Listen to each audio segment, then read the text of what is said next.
My mother sent one text the night before my wedding. 6 words. Don't embarrass us tomorrow, Bexley.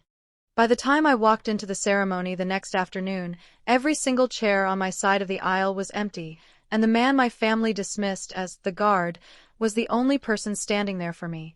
I want you to remember that feeling, because by the end of this story, it's going to belong to someone else entirely. The people who left those chairs empty are going to spend the rest of their lives wishing they'd sat down. I'm Bexley Marlowe, and this is what happened when my family decided my husband wasn't good enough to sit next to, and what happened 3 months later when they needed him more than anyone they'd ever met, and what it cost every single one of them to finally understand that. Let's start from the beginning. I grew up in a house where love came with a rubric. My mother, Diane Kessler, taught economics at a private university and graded everything, including her own daughter, like a term paper. My father, Walter Kessler, ran a mid-sized investment firm and measured people the same way he measured stock, by projected growth. My older brother Trent had followed the family formula exactly. Law school. A corner office. A fiancé whose father sat on 2 boards. Then there was me. I taught 3rd grade. That alone made me the disappointment at every holiday dinner. But the real trouble started 2 years ago, when I met Silas Weathers. Silas worked as a hospital security officer at Ridgemont General. 12-hour shifts, steady hands, a voice that never rose even when patients' families screamed in the hallway. He walked elderly patients to their cars in the rain. He knew the names of every janitor and every night shift nurse. He remembered birthdays better than people who'd known me my whole life. We met the way most unremarkable, wonderful things start. My grandmother had been admitted to Ridgemont General for a fall, and I'd gotten lost in the hallway at 2 in the morning looking for a vending machine. Silas found me sitting on the floor outside radiology, crying quietly because I hadn't slept in 2 days and the machine had eaten my last $5. He didn't ask questions. He just handed me a granola bar from his own jacket pocket and sat down on the floor next to me until I stopped shaking. That was Silas in a single moment. He didn't perform kindness for an audience. He just kept it in his pocket, ready for whoever needed it next. My mother called him the guard for 2 years. Never Silas. Just the guard, said the way you'd mention a parking ticket.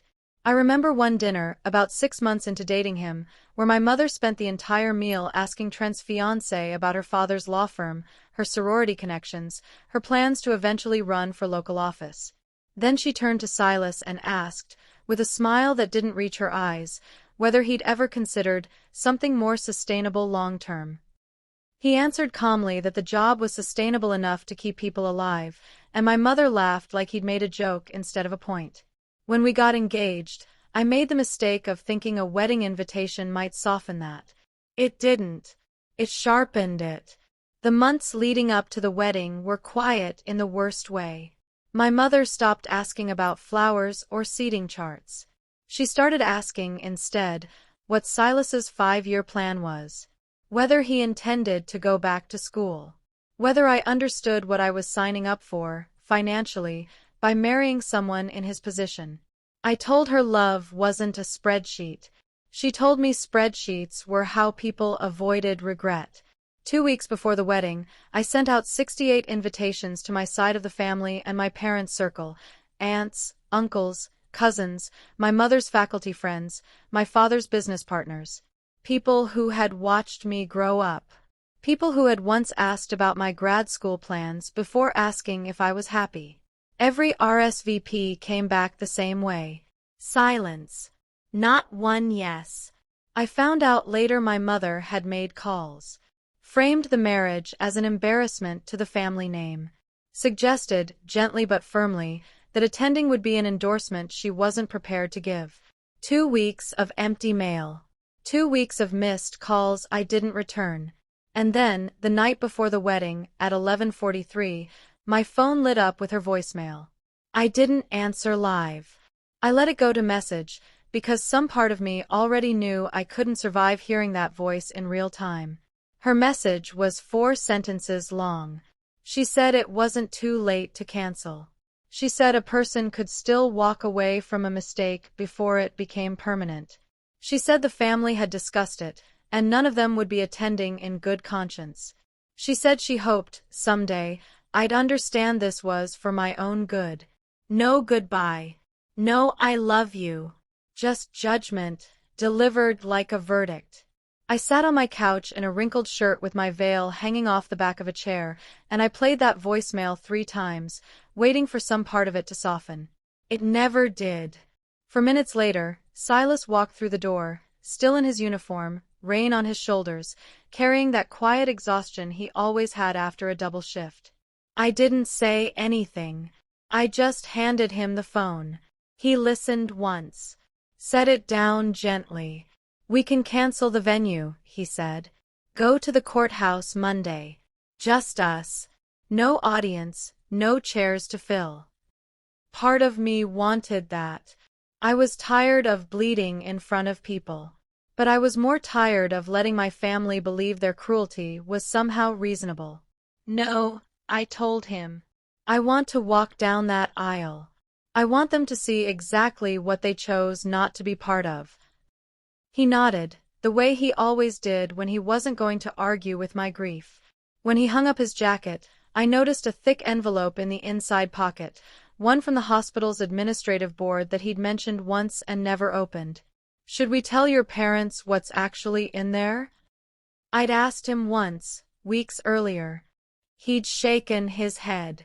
If a title is what makes someone respect me, it was never respect to begin with.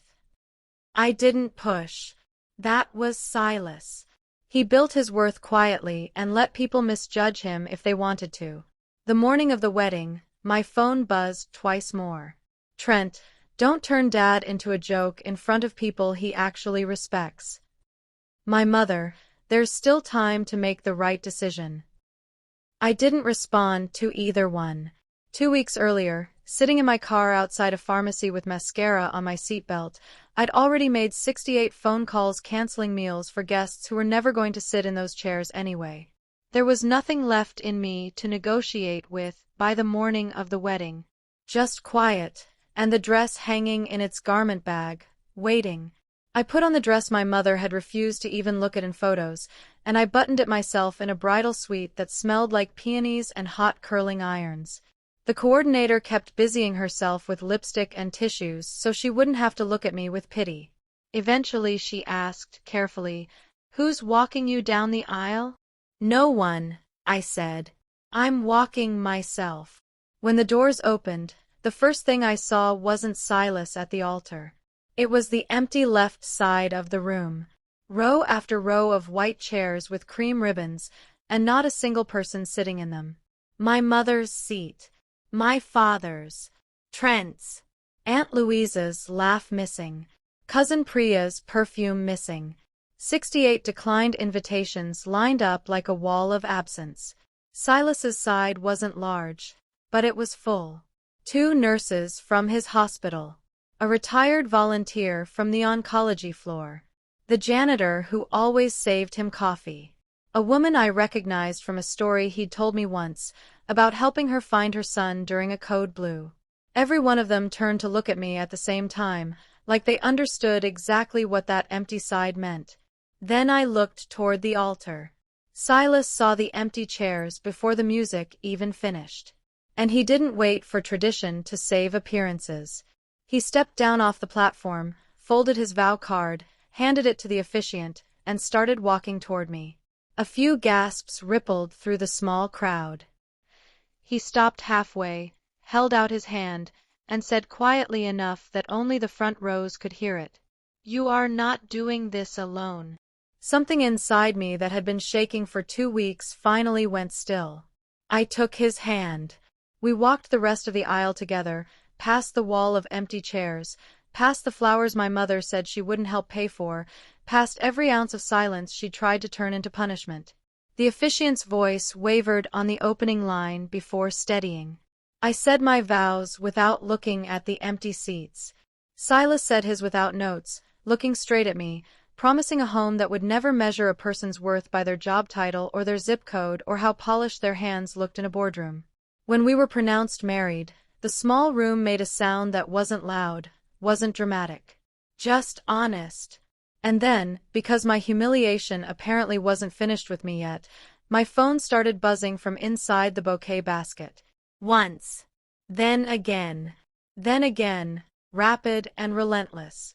I assumed my mother had found one final way to intrude on the day. But when the coordinator rushed the phone over, her expression had shifted into something else entirely, somewhere between shock and disbelief. "Bexley," she whispered. "You need to see this." On the screen was a 10-second video clip, already circulating. Silas stepping off the altar. The empty side of the aisle. His hand reaching for mine. My face breaking open with relief in the middle of all that abandonment. One of the nurses, Delphine Ruiz, had posted it 15 minutes earlier, straight from the reception, after asking me and Silas if it was all right to share since the two of us had been laughing about the moment just minutes before. We'd said yes without thinking much of it. The view count was already climbing faster than I expected. Comments, shares, tags. And above the clip, Delphine had written a caption that made the whole room feel smaller. Her husband is the reason half this hospital is still standing, and her family couldn't even show up. I didn't understand what that meant yet. Not fully. Because what none of us knew that day was that the thick envelope in Silas's jacket wasn't just paperwork. It was a formal offer letter.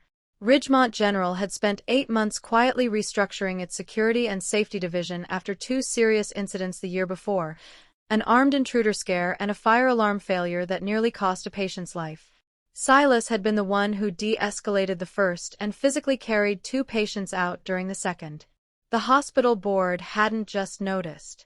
They'd expanded the safety division and appointed Silas to lead it as director of patient and campus safety, with oversight of 6 hospital sites, a salary that would have made my mother's economics colleagues blink twice, and a seat on the same administrative board that had once signed his paychecks as a line item.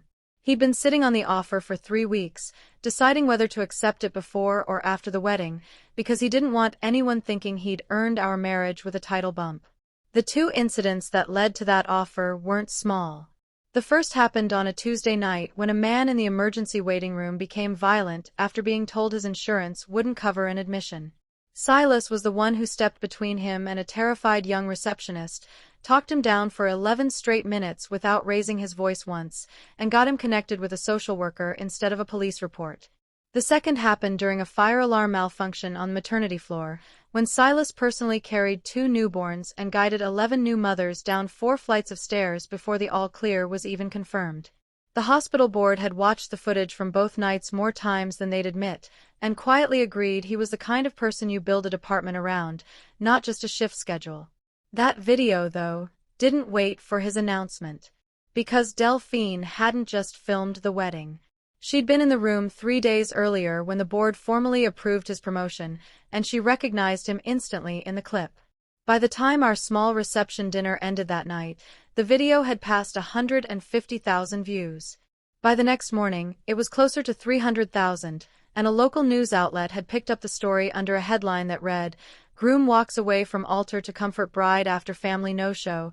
Turns out he's about to run hospital security for an entire network." The comments were where things shifted from viral to consequential. People recognized my mother's university from a photo in one old public post I'd forgotten existed. Someone tagged her department page directly. Faculty members who had RSVP'd no to my wedding out of loyalty to her were suddenly commenting things like, "I didn't realize the full story," and quietly removing themselves from the thread. My mother called me 4 times that night. I didn't answer once. She showed up at our apartment 2 days later, dressed like she was walking into a boardroom rather than her daughter's home. My father stood a step behind her, unusually quiet. "Do you understand what you've done?" she said the moment I opened the door. "This is humiliating for this family." "No," I said. "What's humiliating is that 68 people declined my wedding because you told them to. What's humiliating is that you called my husband the guard for 2 years without bothering to learn his name properly." She opened her mouth, then closed it, because for the first time in my life, I watched my mother realize she didn't have the higher ground anymore. He works security, she said finally, quieter now. I didn't know. You didn't ask, I said. That's different.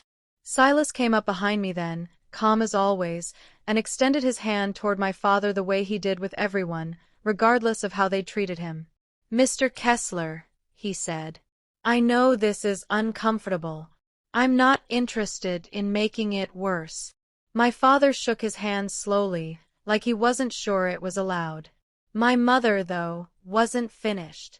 2 weeks later, in what I can only describe as an attempt to reclaim some version of control, she requested a formal meeting, not with me, but with Silas directly, at his new office at Ridgemont General's administrative building. She wanted, she said, to discuss the family's concerns properly. Silas agreed, mostly because he wanted me to have peace, not because he owed her anything. I sat in on that meeting. I'll never forget it. My mother walked in prepared for a security guard's office, folding chairs, maybe a shared desk. Instead, she was led into a glass-walled office on the 4th floor, Silas's name freshly etched on the doorplate, a view over the hospital courtyard, and a stack of safety audit reports on the desk that represented 6 site locations under his direct authority. She sat down without saying a word for almost 30 seconds.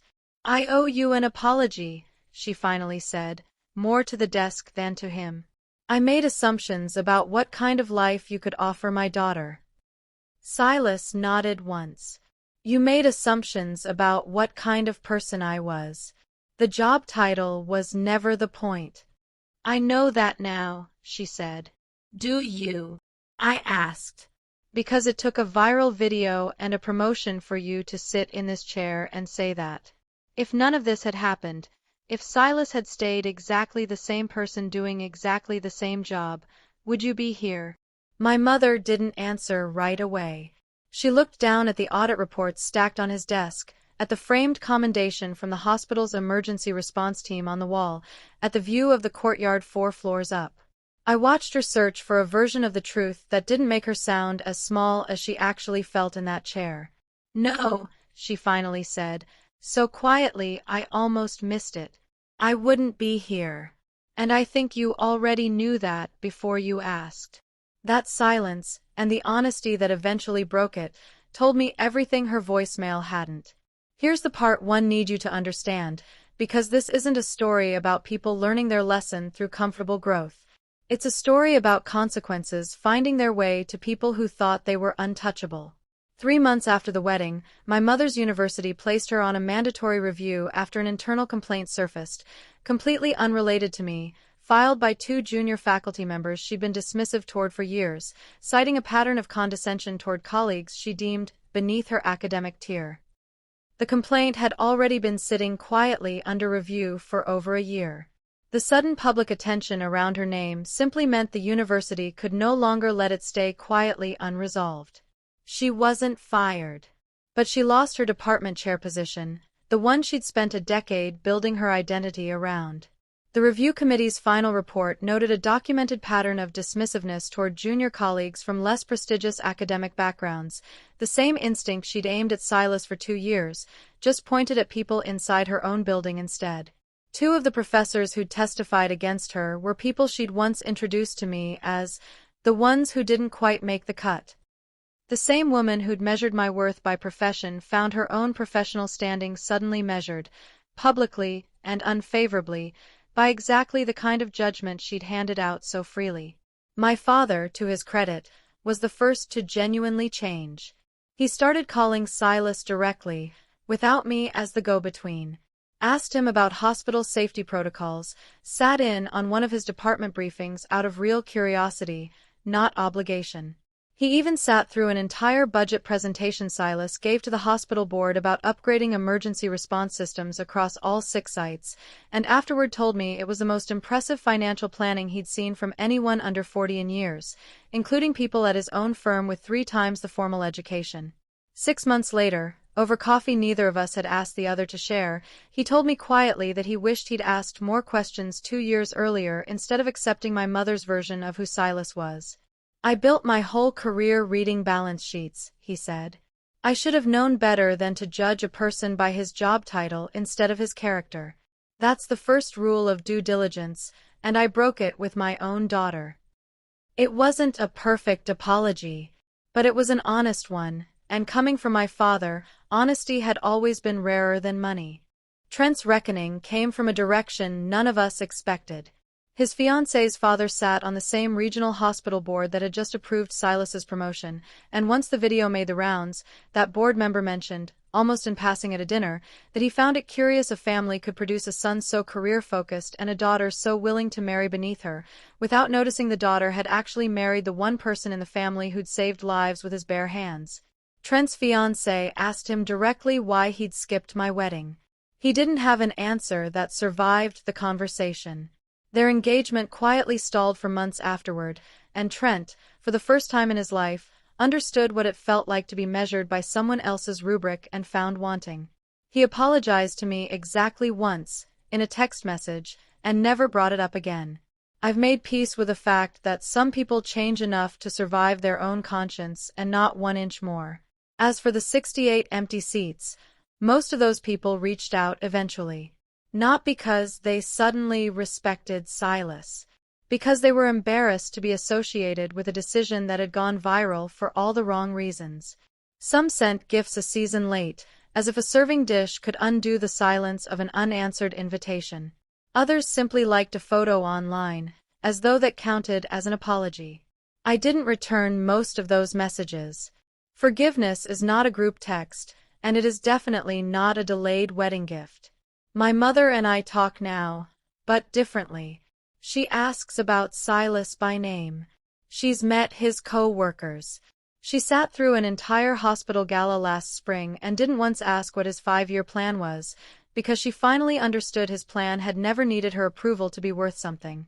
She even donated, quietly and without telling me first, to the hospital's emergency response training fund, not enough to buy back what she'd lost, but enough that I understood it wasn't performance. It was the closest thing to an apology her pride would allow her to make out loud. The truth I keep coming back to is simple. My family didn't skip my wedding because Silas lacked value. They skipped it because they couldn't see value that didn't come wrapped in a title they recognized. And the world corrected that blindness far more efficiently than I ever could have, because the truth doesn't need permission to surface. It just needs time and eventually an audience. Silas still walks patients to their cars sometimes, even with a director title on his door. Old habits, he says. I think it's just who he actually is, underneath every job description anyone's ever handed him. He still remembers the janitor's birthday. He still keeps a granola bar in his jacket pocket, just in case someone else ends up on a hallway floor at 2 in the morning. Sometimes I think about those 68 empty chairs, lined up like a wall of quiet judgment, and I realize now they weren't really empty at all. They were full of everything my family valued more than me. Status, optics, the comfort of never being wrong. It just took the rest of the world a few months to show them what that comfort actually cost. So here's what I want to ask you. If the people closest to you had to find out your worth from a stranger's video instead of trusting you outright, would you forgive them for finally seeing it? Or would some part of you always wonder if they ever would have believed you without the proof? Tell me in the comments what you would have done in my shoes. If this story hit home, subscribe to Sophie Revenge. New stories every single day.